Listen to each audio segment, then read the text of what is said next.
这是点嘞，各位观众朋友，大家好，欢迎您收看藏人行政中央电视台本周西藏华语节目，我是本期的主持人卓玛。今天的主要新闻有：达赖喇嘛尊者出席达兰萨拉噶尔登寺成立25周年；达赖喇嘛尊者在印度果阿大学启动那兰陀研究项目；世界各地藏人庆祝达赖喇嘛尊者荣获诺贝尔和平奖30周年。第32次藏中和谈筹备小组会议在达兰萨拉召开，550愿景青年大使为新建网站揭幕。西藏团队在联合国气候变化大会上倡导西藏环境问题。西藏、新疆和蒙古人权团体在日本举行和平游行活动。瑞士国会支持西藏小组制定支持西藏行动计划。下面请看详细内容。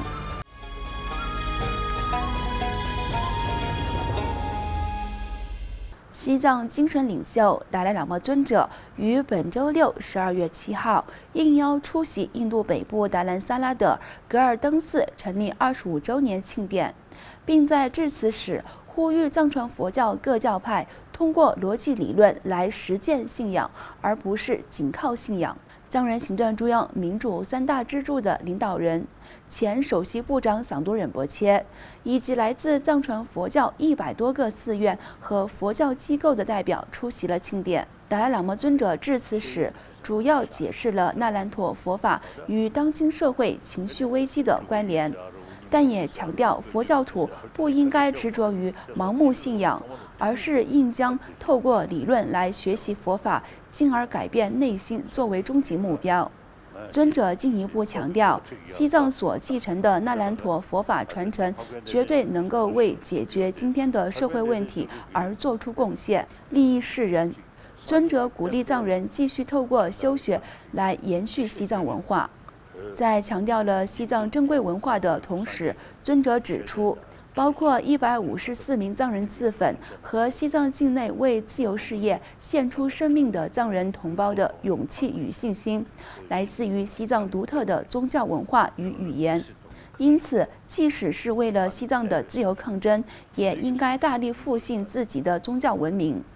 此外，噶尔登仁波切在庆典上致辞时，感谢尊者不辞辛劳出席纪念活动，同时介绍了90年代创建境内外噶尔登寺，并为保护与发展西藏文化做出努力的过程。司政洛桑桑格与议长白马丘乃也先后致辞，对噶尔登寺在流亡社区保护藏文化的贡献给予赞扬。此外，本周三12月11号，达赖喇嘛尊者应印度果阿大学的邀请，在卡拉艺术学院礼堂向该学院师生和教职员工发表以古印度那兰陀佛法与现代世界的关联为主题的演讲，并启动了由达赖喇嘛宇宙责任基金会与印度果阿大学联合设立的那兰陀研究项目。达赖喇嘛尊者在发表讲话时，解释了他持续强调的兄弟姐妹一词，并重申自己的信念，即全球70亿人类都来自于人类大家庭。同时强调，当今世界幸福在很大程度上取决于物质主义，呼吁人类应该认识到幸福的真正源头已经存在于自己手中。尊者还鼓励人们要认识人类一体性和培养慈悲利他的理念，而不是执着于诸如国籍、宗教信仰和种族等人为区别的次要问题，并重申了尊者的4项人生使命。此次尊者访问果阿，也见证了达赖喇嘛宇宙责任基金会与果阿大学签署合作协议，设立那兰陀研究项目。尊者鼓励基金会与果阿大学能够积极努力合作，使研究成果利益全球70亿人类。另外，在12月10号世界人权日暨西藏精神领袖达赖喇嘛尊者荣获诺贝尔和平奖30周年来临之际，流亡世界各地的藏人以各种形式庆祝了这一殊胜的日子。为庆祝这一殊胜的日子，藏人行政中央于本周二12月10号在印度北部达兰萨拉的大乘法院举办官方纪念活动，并邀请拉达克山林自治委员会首席执行委员加汪杰等政要出席庆典。藏人行政中央司政罗桑桑格在庆典上宣读嘎夏的声明时，赞扬达赖喇嘛尊者为西藏乃至世界和平所做出的贡献，同时宣布将2020年定为感恩达赖喇嘛年。西藏人民议会议长白马球乃在致辞时强调了达赖喇嘛尊者为促进人类基本价值观、宗教和谐、人类一体方面无与伦比的贡献。主要嘉宾拉达克山林自治委员会首席执行委员加汪杰在发言时指出，达赖喇嘛尊者不仅将全球70亿人类带向了非暴力与和平之路，而且还把西藏自由运动转变为非暴力抗争运动。当天，美国国会议员本·麦克纳当、议员克里斯·斯图尔特和国会参议员米特·罗姆尼的代表在美国犹他州举行达赖喇嘛尊者荣获诺贝尔和平奖30周年庆典活动上，代表国会议员向达赖喇嘛尊者和藏人社区宣读了贺电。而加拿大国会印度籍议员阿里夫·拉维尼和藏裔议员普芝嘎波切也于12月10号在议会中祝贺达赖喇嘛尊者荣获诺贝尔和平奖30周年，并赞扬尊者为世界和平所做出的贡献。与此同时，第32次藏中和谈筹备小组会议于本周三12月11号在印度北部喜马歇尔邦的达兰萨拉召开。藏人行政中央司政罗桑桑格与筹备小组成员出席了此次为期2天的年度会议。本次会议主要围绕当前西藏境内的现状、全球政治格局的变化，以及达兰萨拉与北京恢复对话以解决持续恶化的西藏问题等议题。另外，第2届550愿景青年论坛的青年大使于本周三12月11号在达兰萨拉为新建立的550愿景网站进行了揭幕。这一网站于12月11号在藏人行政中央外交与新闻部举办的新闻发布会上，由2名青年大使揭幕。该网站有英文和藏文2种版本。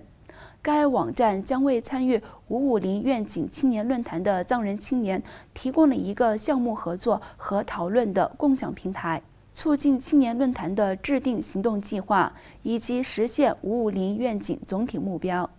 此外，由联合国教科文组织举办的2019年联合国气候变化大会于12月2号至13号在西班牙马德里举行。全球各国政府、非官方组织和联合国机构等汇聚于此次大会，共同讨论全球气候变化等相关议题。本次大会吸引了2万多名各界专家、气候和环境活动家及政府代表和民间团体等的参与。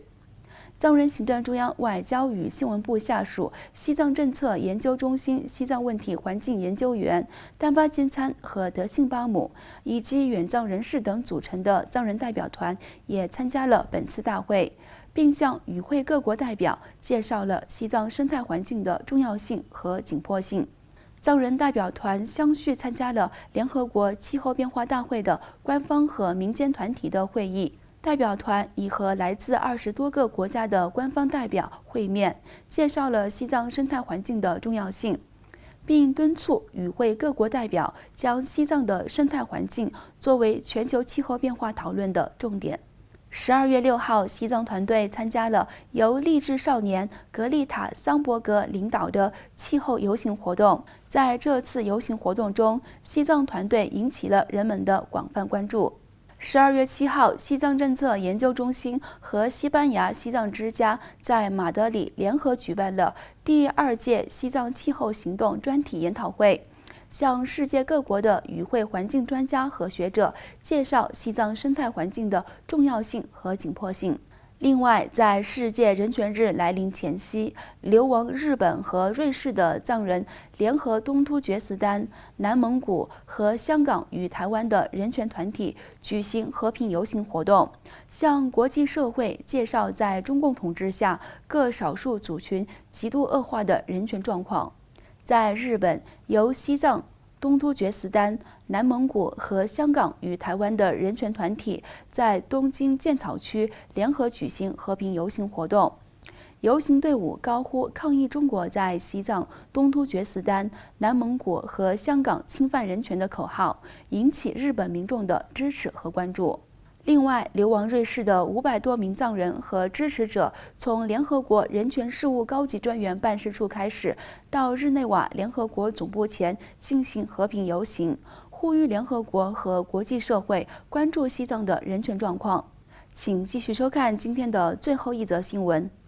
瑞士国会支持西藏小组于本周一12月9号在瑞士伯尼尔举行为期3周的冬季会议期间，召开支持西藏小组会议，并制定支持西藏相关行动计划。12月9号，在瑞士国会支持西藏小组主席普里斯卡海默女士的主持下，瑞士国会支持西藏小组举行了有关支持西藏的会议。瑞士国会多名支持西藏的议员参加了该会议。藏人行政中央驻日内瓦办事处代表齐美仁增和西藏人民议会欧洲区议员桑多江巴次仁等也应邀出席了会议。在本次会议上，与会议员们讨论了有关西藏境内外的各项议题，其中包括中间道路政策、中国政府干涉拥有数百年历史的藏传佛教转世制度、中国的监控技术和外国人入藏限制等议题。在经过讨论后，瑞士国会支持西藏小组制定支持西藏行动计划，要求瑞士联邦政府注意中共在西藏实施的各项政策，并采取必要的行动。观众朋友，藏人行政中央电视台本周西藏华语节目就到此结束。欲了解更多有关西藏境内外的讯息，请登录以下网址。感谢您的收看，我们下期节目再会。